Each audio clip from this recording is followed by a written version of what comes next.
আসসালামু আলাইকুম। হ্যাঁ, রহমতুল্লাহ বারকাত।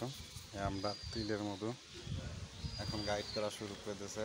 এই শীত এখন খাওয়া শুরু করে দিয়েছে, কিন্তু দেখেন এই যে তিলের ফুলের সংগ্রহ করবে লাগছিল। এই যে মধু খাওয়া লেগে দাঁড়িয়ে আছে।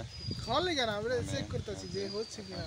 খাওয়ার লেগে কি আমাদের বক্সে এখন লিচুর মাটিতে আসার পরে কত ফ্রেম আছে, কেমন কি আছে, যা আমাদের হিসাব করতেছে। দেখেন ফ্রেমের হিসাব করতেছে, কয় ফ্রেম আছে।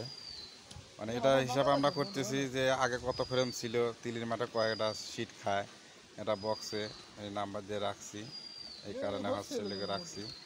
আর পট দেওয়া আছে, এই কারণে যখন লিচুর মাঠে আসার পরে খাবার কিছুদিন পাইছিল, তারপরে পাই নাই, আমরা একটা ফিটিং দিছিলাম। কেউ ভাববে না যে এটা 2 নম্বর, কিন্তু ওখানে মধু হয় না, এই সময় কোনো মধু হারভেস্ট হয় না।